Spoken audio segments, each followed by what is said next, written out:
Sovereignty Alliance. This is the Walkers, Michael, Sarah, and Emma, and the real date is August 15th, 2025. With scenarios unfolding faster than we can keep up with, we decided we would write our own. The Sovereignty Alliance is based on the states fighting back, not an open civil war. The North versus South taught us the price in blood that would cost, but a more realistic standing up to the out-of-control federal government that wants complete control. A federal government that was established as a republic, individual states that join together to form a protective shield against foreign infringement, and to establish a basic set of rules that each member state should adhere to. When the government wants to take control of the state's natural resources, the states have drawn a line and they are going to defend it. This isn't an action thrillers. James Bond will not be fighting Spectra. It will be a quite possible scenario that could very well happen with today's political climate and the president's drive for an autocratic government with, of course, himself in control. Stay to the end for Rust Revival and Rolling Away 2025. Our counterparts, the Carters, and getting into the groove, this is new ground for us and them. This is our first time at telling a story. It is so much easier to sit around, good coffee at hand, and say, we got this, when in reality we are just fumbling our way along, but it is fun, and who knows? By episode 7, we may actually know what we are doing. I'll let Emma wrap this up, and then we will be off to the Sovereignty Alliance, episode 2. Emma here. This is a challenge to develop an avatar of yourself with a lot of poetic license thrown in. Emily is a 22-year-old, fresh out of college with a degree that probably won't do much for her these days. Full of piss and vinegar and an ego that may be a little overblown. She is an ex-jock with her share of awards, but is a good listener. Anyway, it's time to go to our story. Enjoy. Feedback is always welcome, and if you actually listen to the complete story, we'll see about another one. That's meant to be a promise, not a threat. The pace of expansion suggests the alliance is gaining momentum faster than Washington anticipated. By framing the conflict around sovereignty rather than ideology, they are attracting both conservative and progressive states with vulnerable resource sectors. The federal government's decision to physically take control of facilities marks a dangerous inflection point. Remember that what started all of this was, on June 14, 2026, Congress passed the National Resource Security Act, NRSA, a sweeping federal measure granting Washington emergency powers to control critical state-managed resources, including water rights, energy production, and key agricultural outputs. Summary. Following the joint declaration by California and Texas on June 22, the political aftershocks have accelerated. Within 72 hours, 3 additional states formally joined the Sovereignty Alliance, each citing distinct threats to their own autonomy under the National Resource Security Act, NRSA. And last week, we followed Emily across the ferry into Seattle. Calm streets, subtle tension, and the first whispers of federal oversight. Headlines painted chaos. Reality suggested something else entirely. Seattle, Portland, Los Angeles, all under scrutiny. But not for the reasons the news tells you. Compliance and defiance, perception and control, that's what drives the narrative. We are getting informed by our contacts behind the scenes, but the responses from the states are happening at almost the same rate.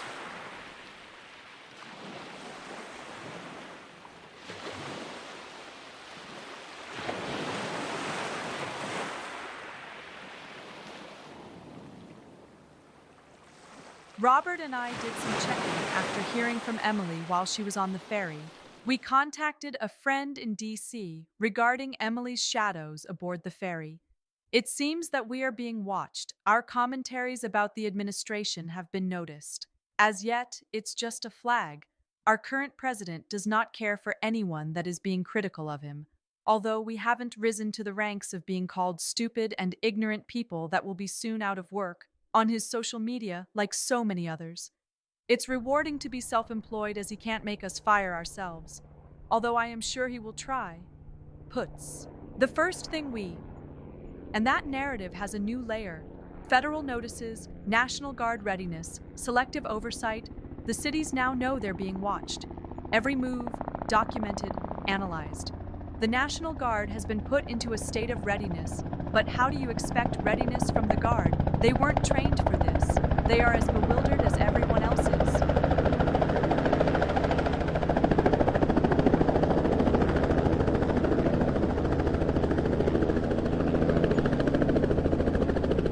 The first coordinated standoffs emerge. State authorities block access to critical infrastructure. Federal marshals arrive, but engagement is limited. Tension is palpable, yet controlled.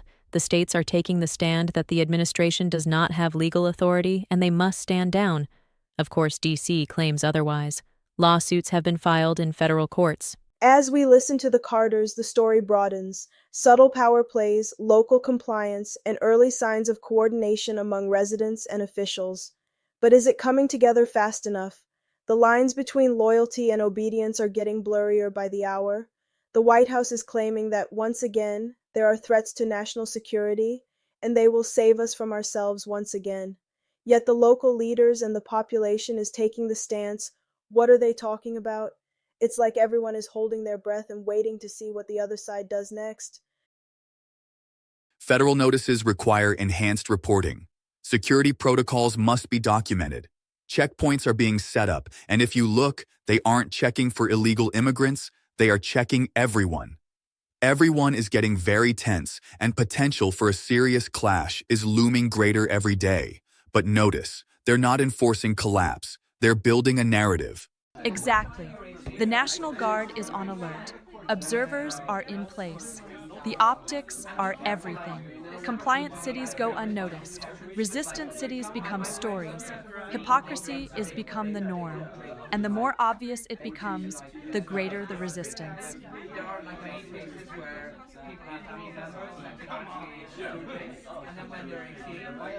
Data shows a disconnect. Crime is stable, communities are intact, yet the perception is of a city unraveling. Residents, officials, and even volunteers notice the gap between headline and reality. I've spoken with local analysts. They track federal movements, read news coverage, and compare it to their daily observations. There's an almost palpable tension between real conditions and public perception. Earlier, I visited the Washington State University. Many students are gathering in both small and larger groups, not yet ready to protest as a clear agenda hasn't emerged yet. The overall theme of unrest is the general "no kings." The students know something big is happening, but they aren't really sure of what that is.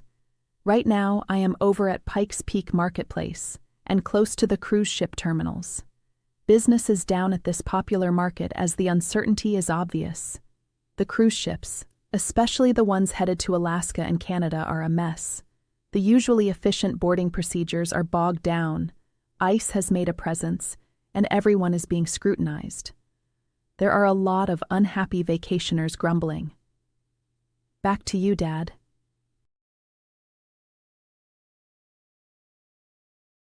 The federal playbook relies on the discrepancy. People see media reports and assume the worst. Officials act carefully. Citizens watch. A quiet pressure mounts. The reports coming out of D.C. from the administration are a concern. D.C. claims there are groups gathering for what they describe as an open conflict, yet Emily just sees a growing discontent and unorganized groups of wannabe protesters. As of now, the guardsmen are unarmed, more of a show of force than an actually armed military presence. The local news stations are seeing the arrival of several major news outlets, and D.C. is accusing the national reports as fake news. The administration's pet news outlet is just a fill for now, as they don't see the horrors they are being fed. We have watched this unfold in the past, and it has gone both ways, so we are just keeping a close watch as events develop. Here on Orcas, we are seeing increased traffic in the waterways and an increase in helicopter traffic on our island's airport.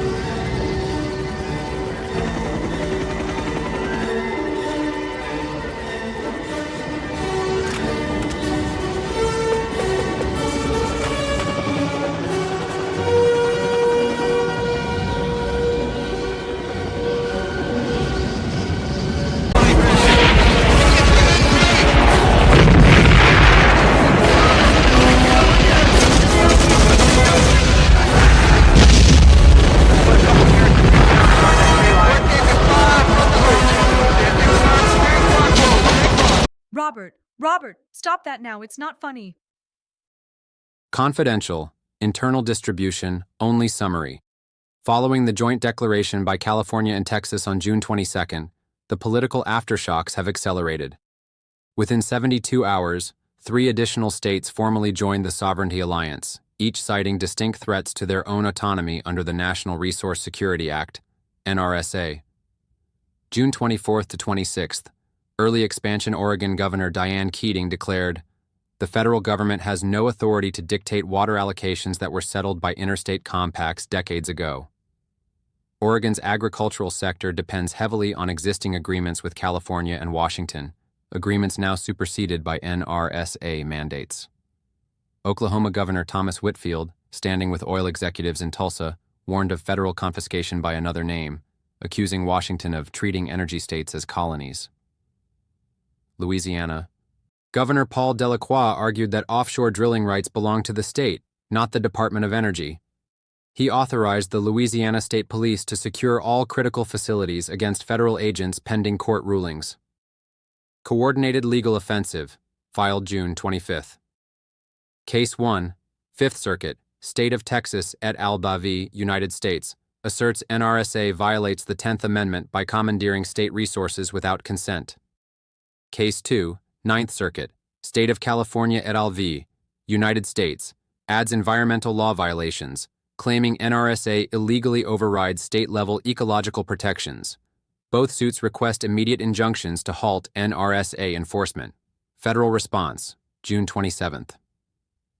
The White House issued Executive Directive 2026-14, ordering federal marshals to ensure uninterrupted operation of facilities designated as critical under the NRSA. Department of Justice warns that state interference with federal operations will result in prosecution. Federal Energy Authority confirms temporary federal stewardship of 2 oil refineries in Texas and 1 water pumping station in California. Escalation indicators. State security mobilization. Louisiana and Oklahoma authorize state police to escort federal agents off certain sites. Resource redirection. California begins diverting water shipments to Oregon and Washington under an alliance compact, ignoring federal allocation orders. Public messaging shift. Alliance governors begin framing the NRSA as the first step toward full economic federalization. Analyst note. The pace of expansion suggests the alliance is gaining momentum faster than Washington anticipated. By framing the conflict around sovereignty rather than ideology, they are attracting both conservative and progressive states with vulnerable resource sectors. The federal government's decision to physically take control of facilities marks a dangerous inflection point. Potential risk level. Higher physical confrontations between state and federal authorities increasingly likely. We hope you enjoyed episode 2, so be sure to join us for episode 3, Signals and Standoffs of the Sovereignty Alliance. Please feel free to leave comments, as that's how we know how we are doing.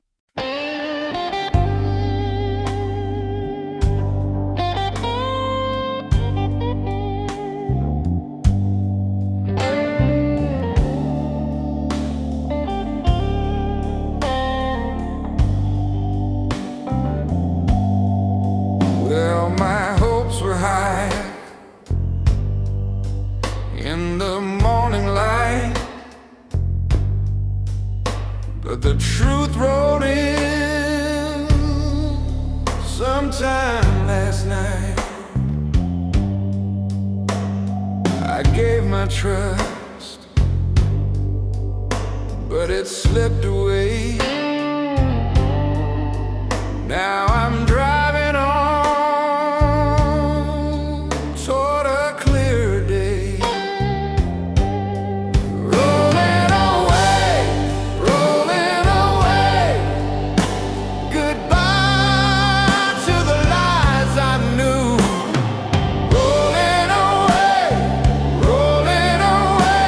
the night fades into something true. I heard the promises, sweet and strong, but the engine of the truth says they were wrong. The road is open the dawn feels near, leaving all that noise in the rearview mirror. Rolling away, goodbye to the lies I knew. Rolling away, the night fades into something true.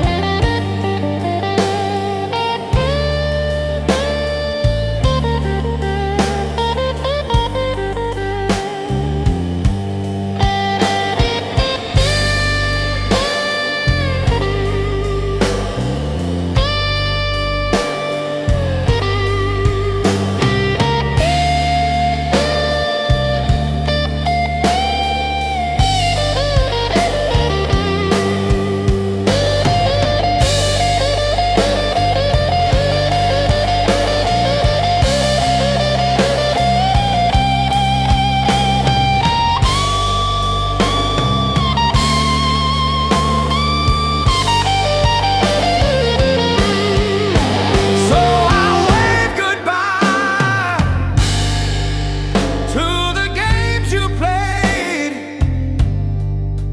You can't chase the light when you live